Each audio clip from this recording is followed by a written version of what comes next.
특세에서 봅시다.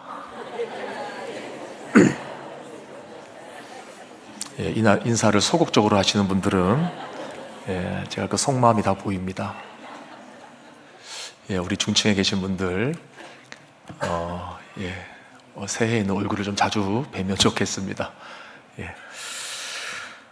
사무엘상 21장은 다윗의 도피 생활이 본격적으로 시작되는 장입니다. 다윗은 두 군데로 도망을 갑니다. 1절에서 9절까지가 노브로 도망한 다윗의 모습을 보여주고 있고, 또 10절에서 15절까지가 이후에 가드라는 도시로 도망하는 다윗의 모습을 우리에게 보여주고 있습니다. 먼저 노브로 도망한 다윗의 모습을 보면 다윗은 그곳에서 제사장 아히멜렉을 만났다라고 기록을 합니다. 원래 이 노비라는 지역 자체가 제사장들의 성읍으로 알려진 곳입니다. 과거 블레셋과의 전투에서 언약궤가 빼앗겼을 때 블레셋에 의해 그 언약궤가 있던 그 실로가 초토화가 됩니다. 그리고 나서 이제 실로를 대신해서 성소의 기능을 감당했던 곳이 바로 이 놉으로 이제 추정이 되는 겁니다. 그래서 이곳에 제사장들이 많이 모여 살고 있었던 거고, 다윗은 지금 노브로 도망치면서 그곳에 제사장 아히멜렉을 만나는 장면을 우리가 보고 있습니다. 자, 그럼 한 가지 질문이 일어나겠죠. 왜 하필 노브로 도망을 간 것일까 하는 생각을 우리는 해봐야 됩니다.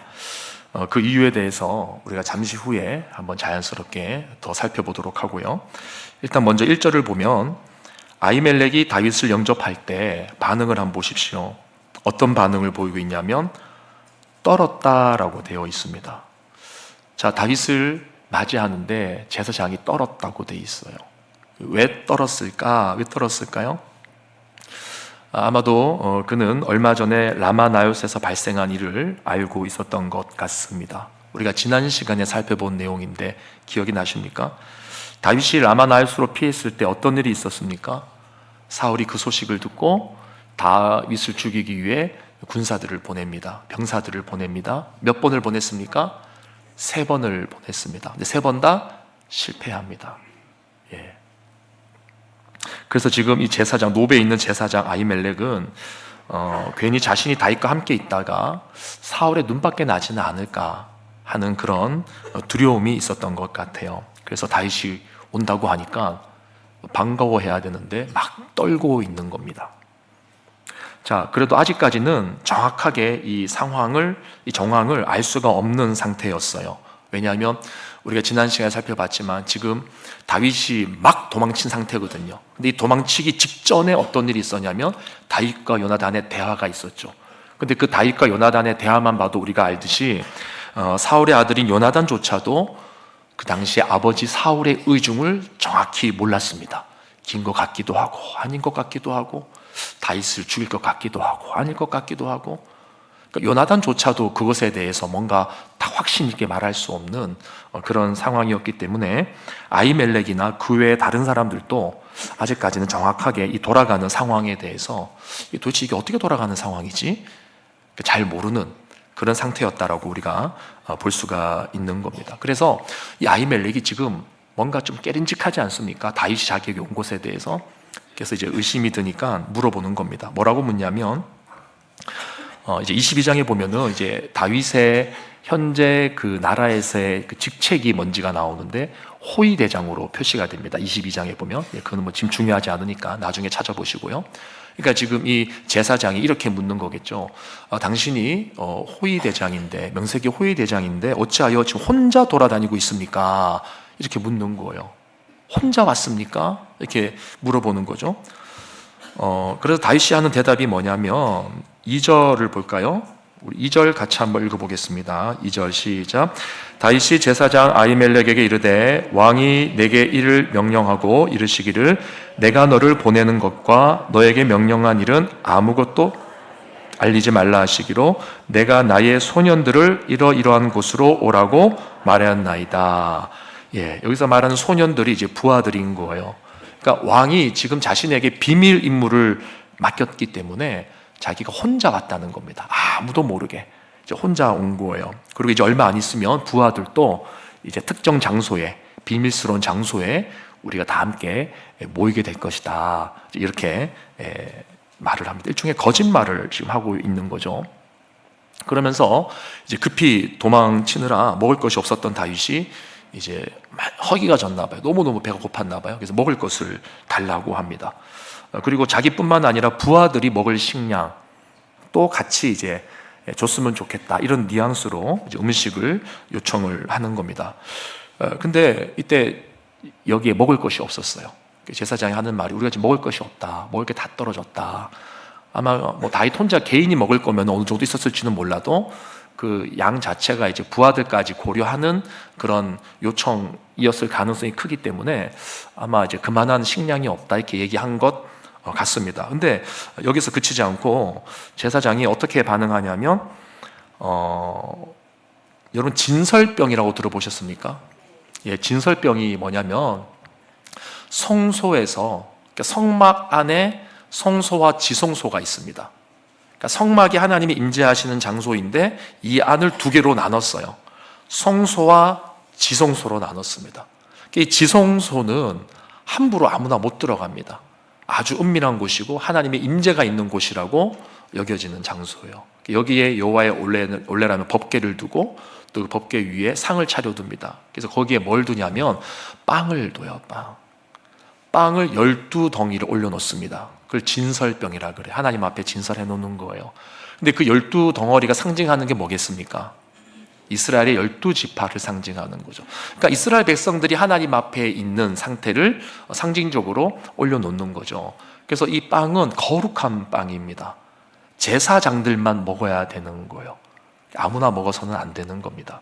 그런데 제사장이 지금 그 빵을 내어주는 거예요. 다른 건 없다. 근데 오늘 물린 빵이 있다. 이 빵을 주는 거죠. 사실 주면 됩니까? 안 됩니까? 안 되는 거잖아요. 자, 여기에 대해서는 또 예수님이 나중에 이제 마가복음에 보면 또 따로 해석하는 장면이 있습니다. 그런데 그것은 오늘 우리가 살펴보고자 하는 내용의 핵심적인 내용은 아니기 때문에 일단 그 부분은 좀 생략하고 여러분들이 좀 궁금하시더라도 일단 머릿속에서 살짝 지우시고 넘어가면 될 것 같고요. 어쨌거나 이 빵을 지금 건네주는 겁니다. 아마 다윗이 하도 배가 고파하고 다급해 보이니까 제사장이 이 빵을 내어준 것 같아요. 자, 그리고 또 9절에 보니까 다윗이 한 가지를 더 요구합니다. 자, 8절에 보면 다윗이 아히멜렉에게 이르되 여기 당신의 수중에 창이나 칼이 없나이까? 왕의 일이 급함으로, 그러니까 내가 급하게 왔다는 거죠. 급하게 파견되면서 내가 내 칼과 무기를 가지지 못하였나이다 하니, 자, 9절 같이 읽어봅니다. 시작. 제사장이 이르되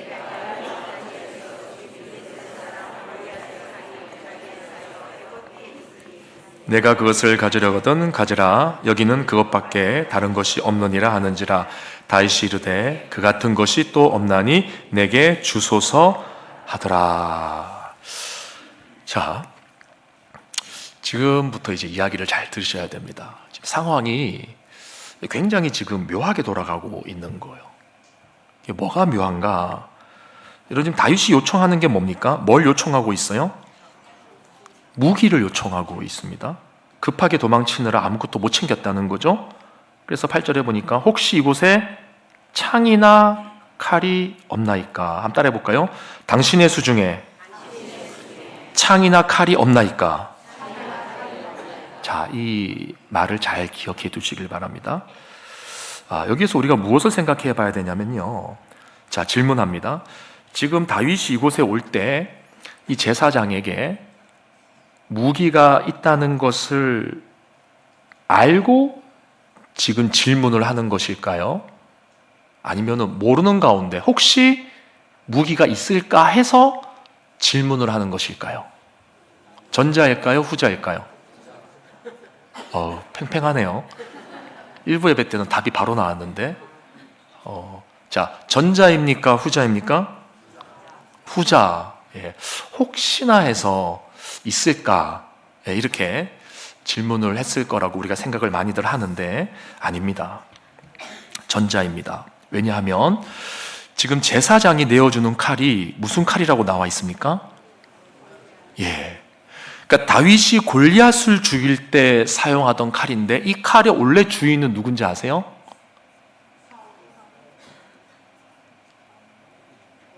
골리앗이에요. 다윗이 물맷돌을 던져서 골리앗을 쓰러뜨리지 않습니까? 이제 골리앗이 정신을 잃고 쓰러졌단 말입니다. 그때 끝장을 내야 되는데 다윗에게는 그 당시에 칼이 없었어요. 이렇게 쓰러진 골리앗, 이렇게 칼이 있는 겁니다.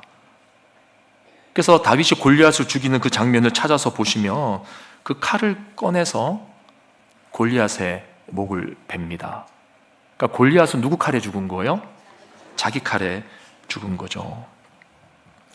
자, 그렇다면 여러분, 지금 다윗이 이 중요한 칼, 이 칼이 어떤 칼입니까? 그냥 일반 무기가 아닌 거예요. 이 칼은 골리앗의 칼이에요. 골리앗의 칼. 다윗이 이스라엘을 구원할 때 사용한 골리앗의 칼이란 말입니다. 그 칼은 어디로 갔었을까요? 여기 와 있잖아요, 지금. 이것을 다윗이 몰랐을까요? 이 칼이 어디로 가 있었는지 몰랐을까요, 다윗이? 다른 사람의 칼도 아니고 자기가 이긴 그 칼. 다윗은 분명히 알고 있었을 것입니다. 이 제사장들이 이 칼을 보관하고 있다는 것을. 그러니까 하나님 앞에 드린 거죠. 전쟁의 전리품을 하나님 앞에 바친 거예요. 자, 이제 분위기가 왜 묘하게 돌아가는지 좀 아시겠죠? 다윗이 지금 이곳으로 온 것이 우연이었을까? 의도적인 것이었을까? 자, 한 번 더 내용을 좀 보도록 하겠습니다. 이제부터가 중요한데요. 여러분, 다윗이 과거 골리앗과 맞서 싸울 때 다윗이 했던 유명한 고백이 기억나십니까? 다윗이 뭐라고 했습니까? 모두가 골리앗을 두려워하고 막 벌벌 떨고 있을 때 그가 한 말이 뭐예요? 우리 사무엘상 17장으로 넘어가 보겠습니다.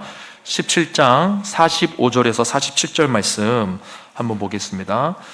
자, 45절 같이 읽겠습니다. 시작. 다윗이 블레셋 사람에게 이르되 너는 칼과 창과 단창으로 내게 나오거니와 나는 만군의 여호와 이름 곧 내가 모욕하는 이스라엘 군대의 하나님의 이름으로 내게 나아가노라. 46절. 오늘 여호와께서 너를 내 손에 넘기시리니 내가 너를 쳐서 너의 목을 베고 블레셋 군대의 시체를 오늘 공중의 새와 땅의 들짐승에게 주어 온 땅으로 이스라엘의 하나님이 계신 줄 알게 하겠고 또 여호와의 구원하심이, 자, 여기까지요. 여호와의 구원하심이 어디에 있지 않다고요? 칼과 창에 있지 아니함을 이 무리에게 알게 하리라. 전쟁은 여호와께 속한 것인즉 그가 너희를 우리의 손에 넘기시리라. 골리앗한테 한 말이에요. 골리앗한테. 예. 칼과 창이 중요하지 않다는 것. 너는 칼과 창과 단창으로 내게 나오지만 칼과 창이 하나님 앞에서 중요한 게 아니다. 오늘 그것을 알게 해주겠다, 깨닫게 해주겠다 하면서 다윗이 골리앗을 향해 나갔다는 겁니다.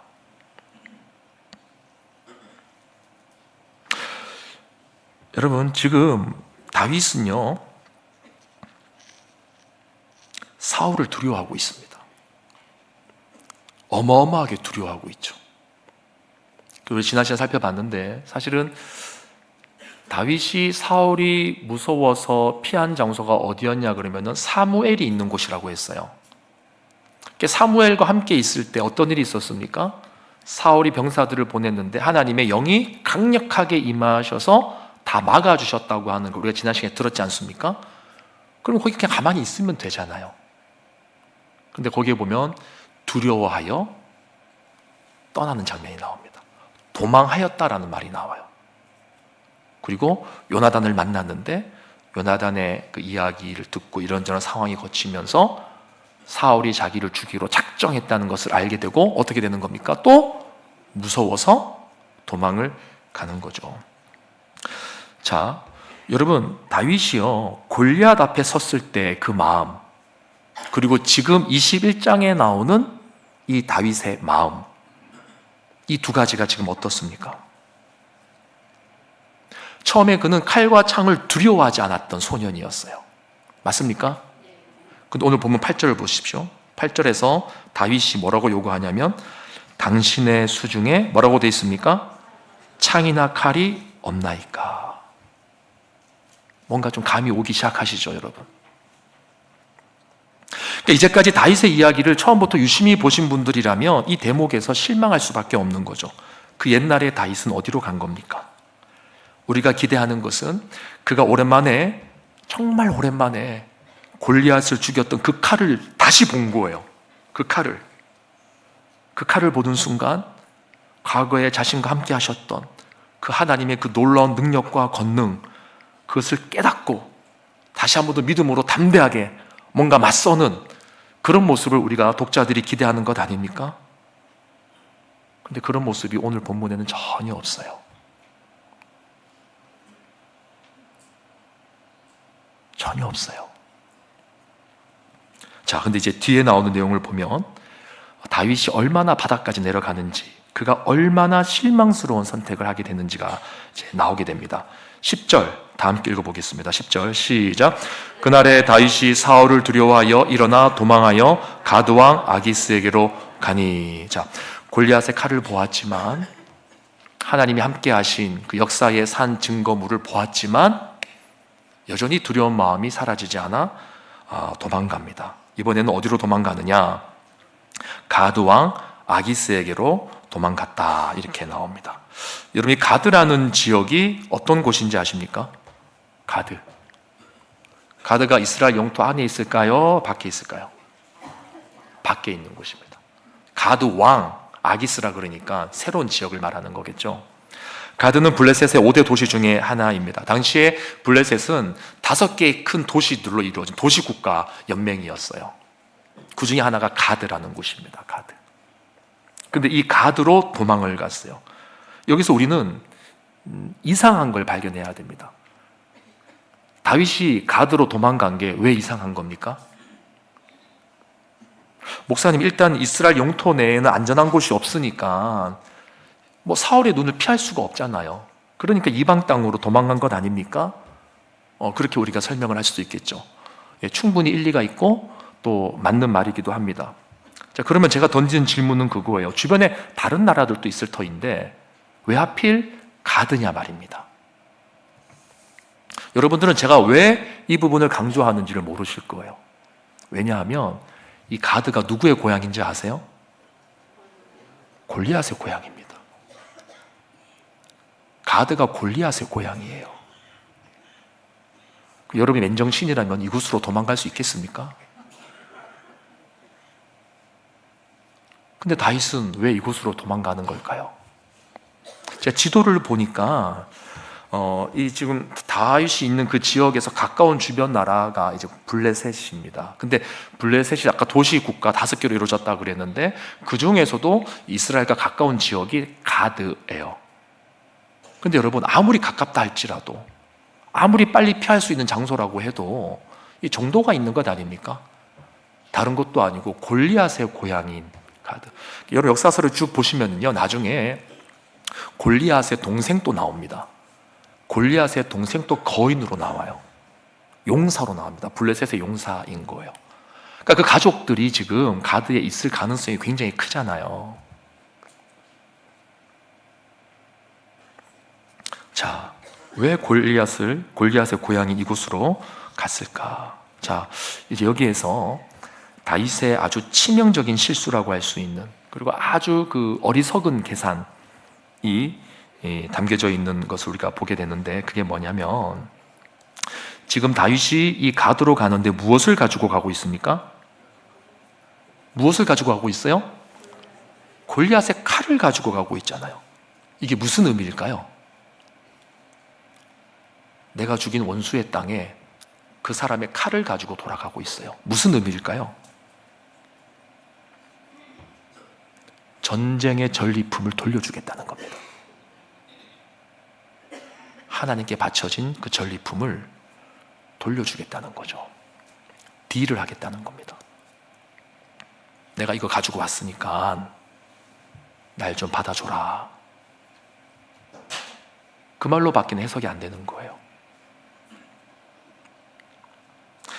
여러분, 이 골리앗의 칼이라고 하는 것이 굉장히 상징적인 것 아닙니까? 하나님이 블레셋을 꺾으신 상징이 바로 골리앗의 칼이에요.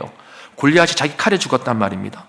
따라서 그 칼을 돌려준다는 것은 좀 심하게 말하면 하나님의 승리를 부정하는 의미가 담겨져 있는 거예요. 그런데 이 말도 안 되는 행동을 지금 누가 하고 있다는 겁니까? 다윗이 하고 있는 거죠. 아마도 그는 당시에 이스라엘과 블레셋과의 정치적 역학관계를 이용해서 가드로 피하려고 했던 것 같습니다. 블레셋과 이스라엘 둘 사이가 워낙에 안 좋다 보니 블레셋 영토에 넘어가면 사울이 더 이상 자기를 추격해오지 못할 것이다 라는 생각을 하면서 그냥 갈 수 없으니까 이 칼을 가지고 가면 오히려 나를 반겨줄 수 있지 않겠는가, 나름대로 머리를 쓴 거예요. 여러분, 이게 우리의 모습과 같지 않습니까? 우리가 너무 다급하고 급하다 보면 이런 무리수를 둘 때가 있어요. 그게 막 최선이라고 생각하고 맞다고 생각하고 이거밖에 없다라고 했는데 나중에 이제 지나고 나면 내가 그때 정말 어리석었구나, 내가 하지 말아야 될 결정을 했구나, 그럴 때 있지 않습니까? 더군다나 신앙의 관점에서 보자면 어떻습니까? 과거에 그 화려했던 신앙을 가지고 하나님 앞에서 영적인 정성기를 드렸던 그 다윗이 지금으로서 상상도 할 수 없는, 그 당시였으면 상상도 할 수 없는 그 모습으로 지금 완전히 전락해버린 거죠. 여러분, 이것은 마치 언발에 오줌을 누는 것과 같은 결과를 만들어내지 않았습니까? 잠시 사울을 피할 수 있었을지는 몰라도 나중에 더 큰 상황, 더 큰 어려움이 닥쳐오게 되는데 아니나 다를까 이제 가드에서 다윗이 계산한 것과는 전혀 180도 다르게 상황이 전개가 되어지는데, 자, 우리 11절 말씀 한번 볼까요? 11절 말씀 같이 읽어보겠습니다. 시작. 아기스의 신하들이 아기스에게 말하되 이는 그 땅의 왕 다윗이 아니니까 무리가 춤추며 이 사람의 일을 노래하여 이르되 사울이 죽인 자는 천천히요 다윗은 만만이로다 하지 아니하였나이까 한지라. 이게 무슨 말이냐면, 여러분, 지금 사울이 죽인 자는 천천히요 다윗은 만만이다, 이 노래를 누가 불렀습니까? 블레셋 사람들이 불렀습니까? 이스라엘 사람들이 불렀습니까? 이스라엘 사람들이 불렀단 말이죠. 근데 그 노래를 이 사람들이 알고 있어요. 가드 사람이 이 노래를 알고 있어요. 무슨 말입니까? 그만큼 다윗에 대한 원성, 원망, 그 복수의 칼날을 가는 그런 심정이 아직까지 가드라는 도시 안에 그 분위기가 역력한 거예요. 다윗이 생각했던 것보다 분위기가 안 좋았던 겁니다. 딱 가서 전리품을 딱 내놓고 딜을 할 생각을 했었는데 이제는 뭐 그 생각조차도 못한 그런 분위기를 감지한 거예요. 그래서 어떻게 되냐면, 자, 12절 말씀 보실까요? 다윗이 이 말을 그의 마음에 두고 가드왕 아기스를 심히 두려워하여, 그러니까 두려움이 올라오기 시작했습니다.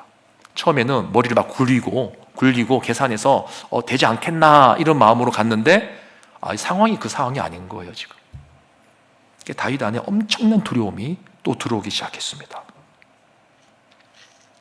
그래서 다윗이 어떻게 처신하느냐, 결국 이 소식이 아기스 왕 귀에까지 들어갑니다. 안 들어갈 리가 없죠. 그래서 다윗이 어떻게 처신하는지 볼까요? 13절 같이 읽어봅니다. 시작. 그들 앞에서 그의 행동을 변하여 미친 채하고 대문짝에 그적거리며 침을 수염에 흘리매 아기스가 그의 신하에게 이르되 너희도 보거니와 이 사람이 미치광이로다. 어찌하여 그를 내게로 데려왔느냐.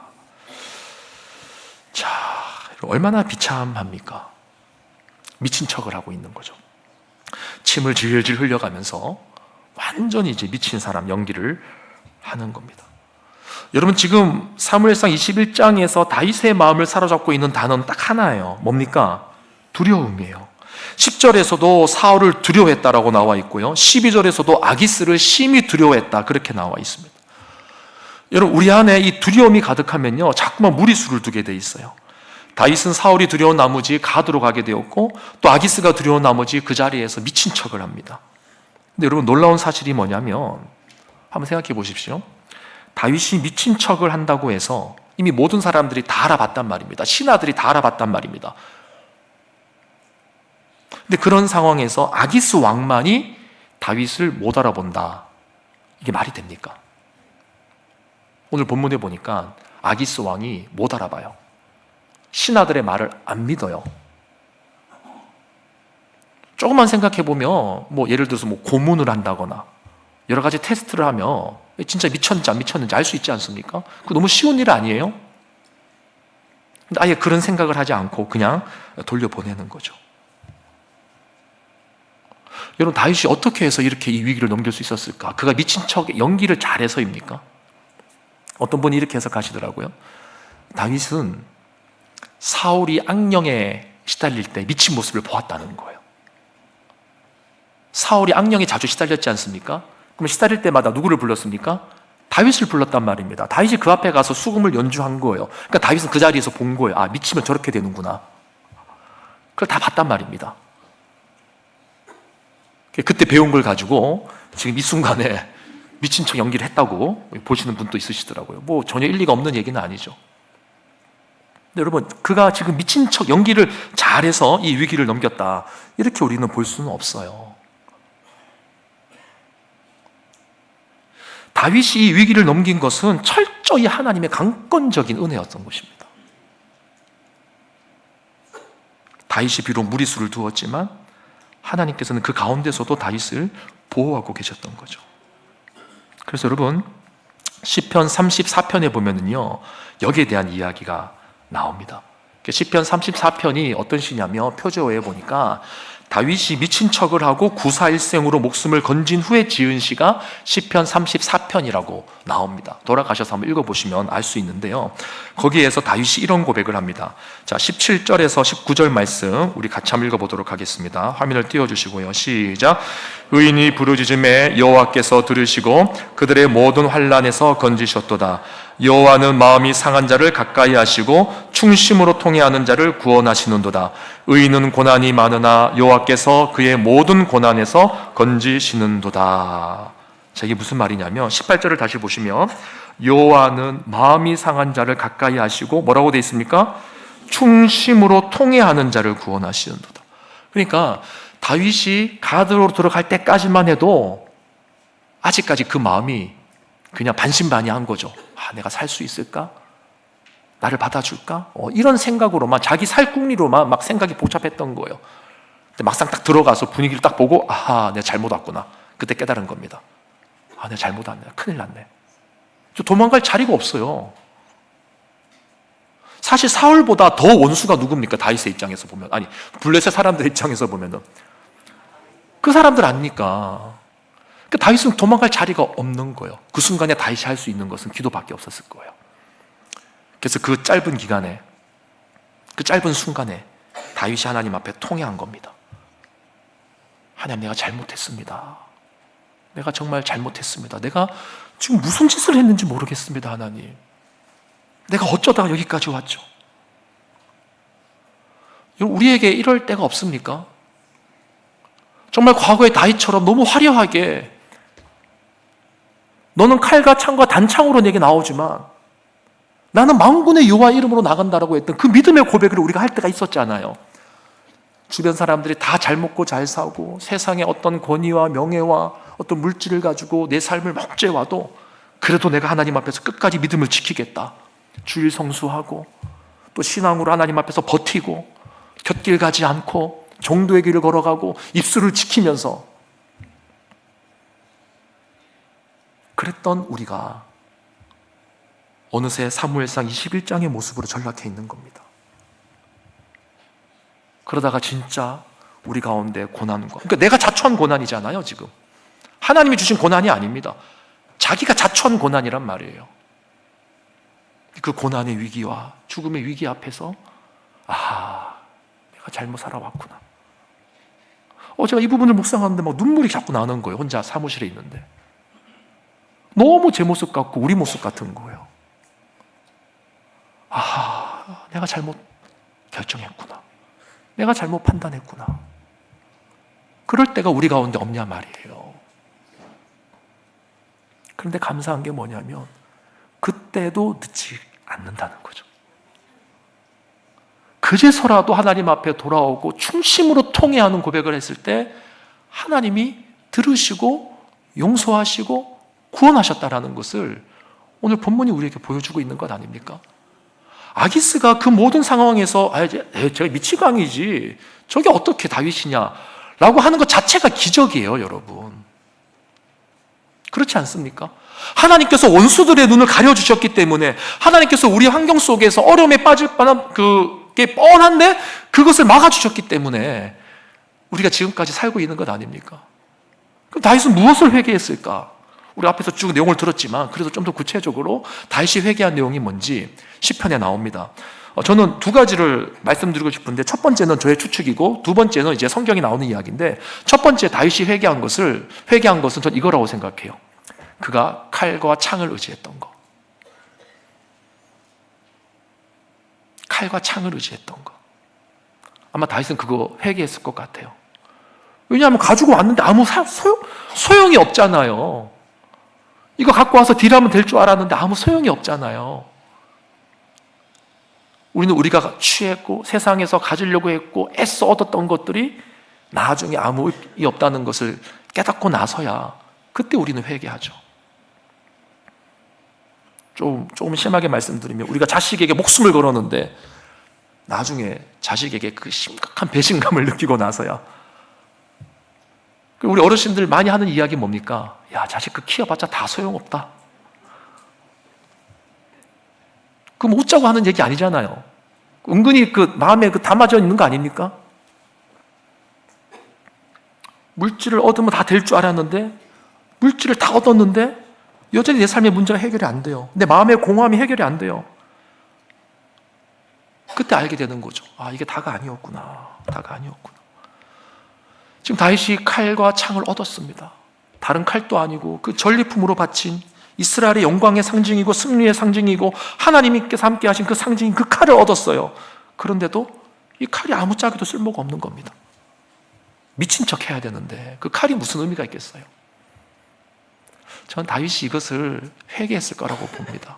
두 번째, 첫 번째는 제 추정이고요. 두 번째, 이제 본문에 나오는 본문의 근거에서 다윗이 무엇을 회개했을까? 여러분, 아까 전에 우리가 앞에서 얘기를 쭉 들어오면서 다윗이 이래도 되나 싶은 내용 하나 없었어요? 아무리 다윗이지만 다윗이 이거는 좀 이거 아닌데 하는 내용 없었습니까 혹시? 네? 뭐라고요? 크게 말씀해 주세요. 거짓말. 여러분, 다윗이요, 이 거짓말 때문에 나중에 어떤 일이 발생하냐면, 결과적으로, 그러니까 보세요. 거짓말 통해서 다윗이 지금 먹지 말아야 될 걸 먹었단 말입니다. 그리고 제사장이 그걸 내줬단 말이죠. 사실 이건 제사장이 내어주면 안 되는 거긴 했거든요. 물론 여기에 예수님의 말씀에 비교해서 또 다르게 해석해야 될 부분도 있긴 있지만 그건 일단 넘어가고요. 결정적으로 이 일 때문에 결국에는 사울이 와서 그 노베에 있는 제사장들을 다 죽입니다. 다 죽여요. 다음 시간에 살펴볼 거예요. 몰살을 당합니다. 그러니까 다윗의 거짓말이 끼친 그 파급 효과가 너무너무 컸어요. 근데 시편 34편에 뭐라고 되어 있냐면요, 우리 11절, 12절, 13절 한번 보도록 하겠습니다. 자, 11절 제가 읽겠습니다. 너의 자녀들아 와서 내 말을 들으라. 내가 여호와를 경외하는 법을 너에게 가르치리로다. 이게 무슨 말이냐면, 다윗이 깨달은 거를 이제 자녀들에게, 백성들에게 그 깨달은 말을 가르쳐 주겠다는 거예요. 내 자녀들아 와서 내 말을 들으라. 여호와를 경외하는 법을 내가 가르쳐 주겠다. 이게 무슨 말이냐면, 내가 실수한 것이 있기 때문에 이 실수한 것을 토대로 해서 이걸 반면교사 삼고 너희들이 이렇게 하면 안 된다, 지금 그 얘기를 하겠다는 거거든요. 자, 그러면 12절 보십시오. 12절에 생명을 사모하고 연수를 사랑하여 복받기를 원하는 사람이 누구뇨? 자, 이 사무엘상 21장의 배경을 모르고 그냥 34편을 보면 갑자기 여기서 웬 생명과 연수가 나오나? 아, 잘 먹고 잘 사는 법을 지금 이 시인이 가르쳐 주려고 하나 보다, 이렇게 우리가 잘못 이해를 할 수가 있는데, 사무엘상 21장의 내용을 알고 이 내용을 보면 지금 12절에서 생명을 사모하고 연수를 사랑한다고 했을 때 이것이 의미하는 바가 뭐겠습니까? 다윗이 죽다가 살아난 거예요. 그러니까 세상 표현으로 제명까지 못 살고 중간에 죽을 뻔했다는 거죠. 그래서 그 말 하는 겁니다. 너희들이 생명을 사모하느냐, 연수를 사랑하느냐, 그러니까 너희들이 제 명대로 살고 싶으냐, 그 말이죠. 쉽게 말하면. 왜? 본인이 죽을 뻔했으니까요. 그럼 어떻게 할 것인가? 13절 같이 읽어봅니다. 시작. 내 혀를 악에서 금하여 내 입술을 거짓말에서 금할지어다. 여러분, 다윗이 이 말을 그냥 했겠어요? 다윗의 거짓말 때문에 엄청난 일이 발생합니다. 전 다윗이 분명히 이 부분에 대해서 충심으로 통회하는 내용이 있었다고 봐요. 하나님, 내가 잘못했습니다. 내가 오판했군요. 내가 쓸데없는 짓을 했군요. 도대체 내가 무슨 말을 했는지 모르겠습니다. 제가 눈물이 난 이유가 뭐냐면, 우리 성도님들이 이렇게 사무엘상 21장의 다윗처럼 전락하는 모습이 너무 많이 있는 것 같은 거예요.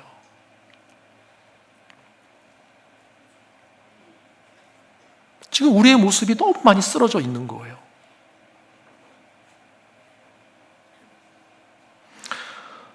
여러분, 우리의 진정한 왕은 예수 그리스도이십니다. 다윗이 우리의 모델이 아니에요. 다윗도 여전히 한계가 있고, 여전히 하나님 앞에서 실수하고 죄짓고 허물 많은 인간에 불과했습니다. 그런데 하나님께서 강권적으로 다윗을 살려주시죠. 이것이 예표하는 게 뭐냐면, 우리의 죄값을 치르시기 위해서 죄 덩어리가 되셔서 십자가에서 죽으신 예수 그리스도, 그 순간만큼 예수님은 그냥 죄 덩어리셨거든요. 하나님께서 예수님에 대해서 외면하지 않았습니까? 그 십자가상에서. 그래서 하늘에 어둠이 가득 찼다라는 것이 하나님께서, 성부 하나님이 성자 하나님을 향한 외면을 상징적으로 보여주는 게 온 세상의 어둠이었어요, 그 당시에. 근데 거기서 끝나는 게 아니죠. 십자가에서 죽으신 다음에 어떻게 됩니까? 그 죄 덩어리로 죽었던 예수님을 하나님이 다시 일으키셨다라고 말하지 않습니까? 다윗을 강권적으로 살리신 것처럼 예수 그리스도를 죽음의 그늘에서, 죽음의 자리에서 부활의 자리로 일으키신 거죠. 그래서 우리는 오늘 이 본문을 보면서 이 다윗을 뛰어넘어 예수 그리스도를 바라볼 수 있는 눈을 가질 수가 있어야 되는 것입니다. 그러나 또 한편으로는 위로가 돼요. 아, 다윗도 이랬구나. 다윗도 이랬구나. 우리의 삶 속에 이런 모습은 반복될 것입니다. 제가 여러분들에게 간곡히 부탁드리는 것은 포기하지 마십시오. 제가 항상 여러분들에게 강조하는 게 있죠. 제발 판단하지 말라고 제가 말씀드리죠. 그 이유가 뭐라고 했습니까? 우리가 사람을 판단하지 말아야 될 이유가 뭐라 그랬습니까? 물론 주님께서 그 말씀을 하긴 하셨지만 좀 더 디테일하게 그 이유를 생각해 보자고 한번 말씀드린 적이 있어요. 기억이 안 나십니까? 제가 이렇게 말씀드렸잖아요. 나는 지금 그 사람의 모습만 보고 있어요. 그 사람의 모습만, 그 시간만 바라보고 있는 거예요. 근데 하나님은 그 사람의 태중에 있을 때부터 마지막까지를 다 보시는 겁니다. 오늘 21장만 보면 다윗은 죽일 놈이에요. 하나님께 바쳐진 그 전리품을 몰래 갖고 와서 다른 나라에 딜하는 용도로 팔아넘기려고 했지 않습니까? 이거 가룟 유다의 모습 아닙니까? 어떻게 보면은 배신자의 모습 아닙니까? 근데 우리가 다윗을 정죄하지 않는 이유는 뭡니까? 다윗의 이야기는 21장으로만 끝나는 게 아니기 때문이에요. 그 앞에 골리앗의 이야기부터, 양칠 때부터, 골리앗의 사건부터, 사무엘이 기름 부음 받을 때부터, 또 오늘 21장을 건너서 나중에 한 나라의 왕으로 등극할 때까지 그 모든 스토리를 누가 아신다고요? 하나님은 아신다고요. 여러분에 대한 모든 스토리를 누가 아신다고요? 하나님이 아신다는 거죠. 그래서 판단하지 말라는 거예요. 이게 위로가 되지 않습니까, 여러분? 위로가 되지 않으세요? 눈물 나게 위로가 되잖아요. 그래서 이 시간 제가 여러분과 함께 나누고 싶은 찬양은 이 찬양입니다. 주여, 우린 연약합니다.